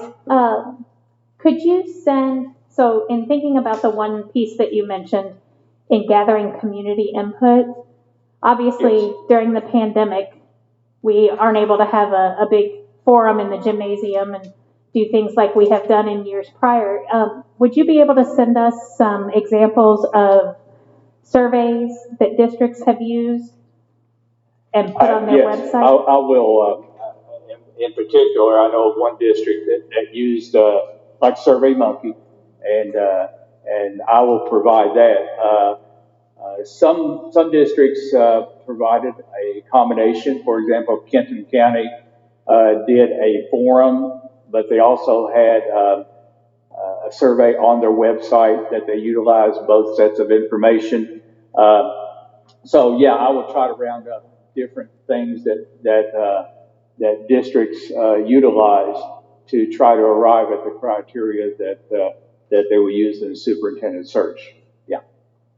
And then, Thank you. And Ms. Bradley, I would just add, I definitely think that we need to have public input. We need to have communication with surveys, I with the understand. forum. So I do think that's something that's important to us. Most of the time, I do that as a service of the KSBA Superintendent Search Service, and we usually have a fairly large crowd, and I moderate that and keep order and things of that nature. And I did that at several districts. Obviously, this would be the first one that came up after the pandemic. So we could do that virtually, sure. Or whatever. We would have to arrive on what that would look like. We'd have to be somewhat creative where people could participate through this medium, and it would give them an opportunity to give their opinion through this. It may look a little different, but we would try to make it happen. Thank you. All right. So we have our first meeting scheduled for February 2nd at 6, and we will get all the information to review. Is there anything else that we need to do tonight? Yeah, I just need everyone's email address because I'm going to be sending a lot of information to the board for them to be looking over before the February 2nd meeting. So if someone, Mr. Hawkins, you could send me email of all the board members, I'd appreciate it, sir. Sure, I'll be happy to take care of that. Thank you. All right. Thank you very much, Mr. I look Martin. forward to seeing you on the 2nd at 6 o'clock then. Thank you, and it was a pleasure to meet you virtually. Thank you for coming. Thank you very much. Okay. I do think you need to take action on the contract. Okay. Because the contract was not available last week, but I do think you need to take official action on that. Okay. Then the chair would move that we adopt the contract provided by KSBA that's attached to the agenda to use their superintendent selection services. Is there a second? I'd second. There's a motion by the chair and a second by Ms. McHale. All those in favor say aye. Aye. All those opposed, same sign.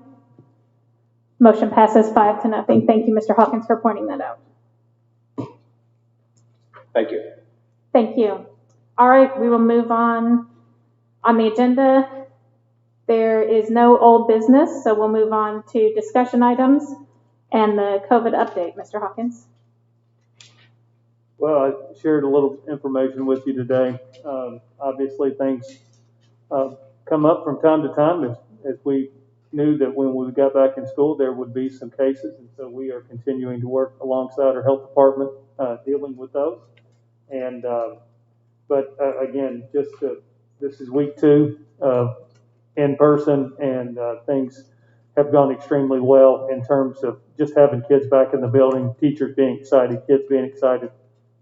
I think a few parents may have been excited as well. So, but that's pretty much it for the update this week. Okay. Do any board members have questions under this item? Ms. Springate? No, thank you for the communication, and definitely share with the health department. We appreciate them so much. Absolutely. Ms. Richardson? No, thank you. Ms. McHale? No question. And Ms. Glass? I mean, all right, thank you. And we will move on to the next agenda item, which is communications and processes for construction projects. Ms. Springate, you have asked that this be added. Yes, this was something that we discussed at the last meeting, and I feel like, how things have been shared by the chair has been wonderful the past week, and I feel like adding that as a discussion item on the agenda for a little while is a good idea. So I just want to say thank you. All right, thank you. Is there any, do any other members want to weigh in on this? Ms. Richardson? No, ma'am, thank you. Ms. McHale? No, thank you. Ms. Glass? No, thanks. All right. And it occurs to me that I did not check with you for your availability, Ms. McCown. I apologize sincerely. Are you? It is February 2nd. It's 6 o'clock is the next one. Is that a Tuesday? It is. I have volleyball on Tuesdays and Thursdays. So Okay. I can try it. We totally understand. If you're able to join us, we are happy to have you. And then the other dates that we have set tonight are Tuesday and Thursday. And those are the attorney interviews. So again, if you're able to join us, but you don't have to come. All right, moving on to information items. Do we need to go through any of that? All right. For our new members, we typically try and set aside a little time to just share any good news or any things that you've been able to do this week at the schools. That's a little harder now. But Ms. Springate, is there anything you would like to share? I would just like to say thank you all so much for arranging the mayor to come and talk with us about the Board Member Appreciation Month. That's very appreciated. The cards are wonderful. Some of these cards from the schools are just beautiful, and the sentiments expressed really, I think, are just good for the soul. So thank you for that. Absolutely. Ms. Richardson? I'd just like to thank Mayor Traugott for coming out tonight and proclaiming January as Board Member Appreciation Month. It is sometimes a thankless job, but in reality, we get so many positive things back from contributing to our community through this service.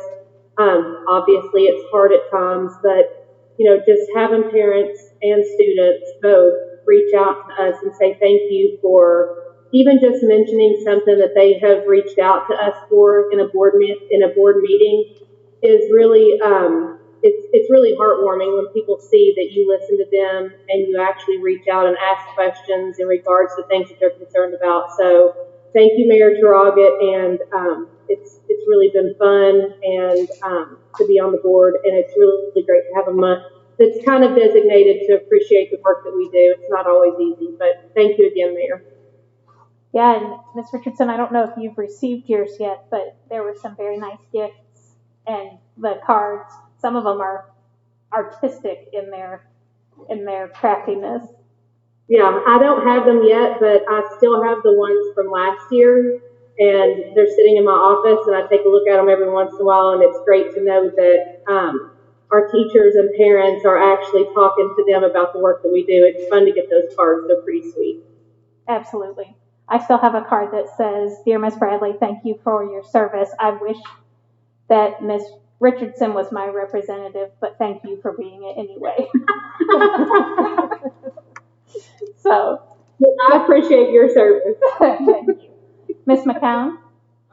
I would just echo everybody's thanks to our teachers, especially the school board. Thank you all for always including me in here, and just, all of the work that you do is so tough. I mean, even in the few months that I've been on the board, it didn't take long for me to realize how big of a job this is. So thank you all. And thanks to our equity team and just everybody really involved in our school district. I feel like everybody has, even though clearly this has been a crazy past year, it's been a crazy start to the year, everybody's kind of carrying on as normal and just being hopeful and planning for things and still making sure that, agendas are being met and everything is getting done. So I'm just really appreciative of everybody.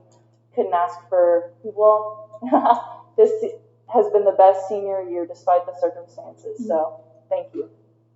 Thank you. Ms. McHale? I would also extend thank you to our staff and everyone for their School Board Appreciation Month cards. Mayor Traugott, for your kind words as well. It's good to have the support. It's my second meeting, so thank you. I appreciate all the support everyone's shown so far. I would like to highlight just what I thought was a really positive for this week, and that would be the COVID shots that were given out. I was so encouraged to see the turnouts that we've had and the availability from our health department and the work that we did with them to administer those vaccines to our staff. I think that it is a huge step forward for the community, for our children and obviously for all of us in feeling safe and getting as much back to normal that we can and hopefully get a bit of a senior year for our seniors. So we'll see. So thank you. Thank you very much. Ms. Glass? Yeah, I echo what everyone else says. I'm super appreciative of all the goodies and appreciation that we've received. Like Mr. Kell said, this is on our second meeting. I also wanted to add, I have felt extremely welcome and by the district and all the employees. I've probably had a lot of questions and a lot of, I'm not sure where. So I'm very appreciative of the welcoming that we received, and hopefully we can continue to move forward. Thank you. Mr. Hawkins? I'm good. Okay. And I would say, Madam Chair, yes, can I say one more thing? Sorry? I just would like to say one more thing. Oh, of course. Go ahead. Sorry. I don't think last week I got to welcome Ms. McHale and Vice Chair Ms. Glass. So I'd like to tell them welcome to the board. I'm excited that we have a new board member as our vice chair, someone who, because I know as new board members, it's kind of awkward being thrown into things and trying to figure things out, but I'm excited to have these two new board members on here. Also, that it was pointed out in the Woodford Sun, I did not know that this is the first ever all-female board in Woodford County. So I would just like to say congratulations to all my fellow female board members. I think that's pretty exciting. So I'm looking forward to serving with all of you guys. Thanks. Absolutely. Yeah, Mr. Wilson was kind of our holdout there for a while.